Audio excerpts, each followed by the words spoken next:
बिस्मिल्लाहिर्रहमानिर्रहीम। अस्सलाम वालेकुम व्यूअर्स, आप देख रहे हैं डाइनिंग। और खोए को तैयार होने के बाद 12 घंटे हो चुके हैं। देखिए किस कदर दानेदार है। जी आज मैं आपसे ताज़ा दूध से दानेदार खोया किस तरह से बनाया जा सकता है ये रेसिपी शेयर कर रही हूँ। इससे पहले मैं आपसे खुश्क दूध से खोया किस तरह बनाया जा सकता है ये रेसिपी भी शेयर कर चुकी हूँ। अगर आपको मेरी वीडियोस अच्छी लगी तो लाल सब्सक्राइब को क्लिक कर दें। साथ में ये जो बेल का आइकॉन है इसको क्लिक कर दें। इसको क्लिक करने से आपको मेरी आने वीडियो का नोटिफिकेशन सबसे पहले और फ्री में मिल जाएगा। इस रेसिपी को बनाने के लिए 3 किलो खालिस ताज़ा दूध ले लिया है। प्लीज़ इसके लिए डब्बे वाला दूध इस्तेमाल ना कीजिएगा। खोया बनाने के लिए स्पेशली हम ऐसे दूध का इस्तेमाल करेंगे जिसके ऊपर से मलाई ना उतारी हो। इससे दानेदार खोया बहुत अच्छा बनेगा। जैसे ये बॉइलिंग पॉइंट पे आएगा इसमें अच्छी तरह से चम्मच हिलाएंगे और हीट को साथ ही मीडियम लो कर देंगे। चूल्हे की आंच को हल्का कर दिया। छोटे साइज का लीमू ले लिया, इसका बीज निकालेंगे और तकरीबन आधी चाय की चम्मच इतना जूस इसमें शामिल कर देंगे।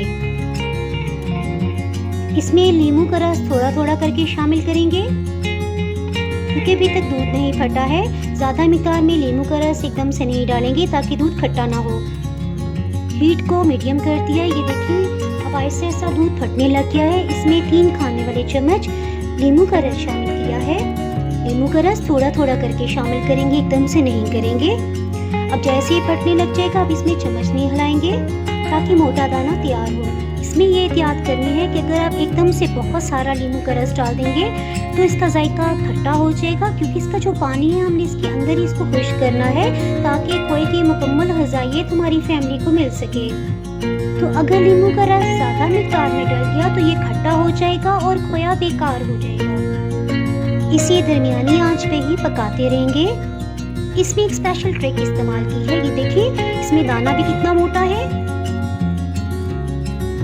यानी हमने इसको इस तरह से फटाया है कि अभी तक देखें दूध जो है वो दूध की ही फॉर्म में है, यानी पानी और दूध बिल्कुल अलग नहीं हुए जिस तरह पनीर बनाते हुए हम करते हैं। खुश्क दूध को इस तरह से साथ साथ उतारते जाएंगे और लगातार चम्मच हिलाएंगे। इसमें जितना भी दूध है अब इसको हमने सिर्फ खुश्क करना है। हीट को दरमियाना ही रखेंगे।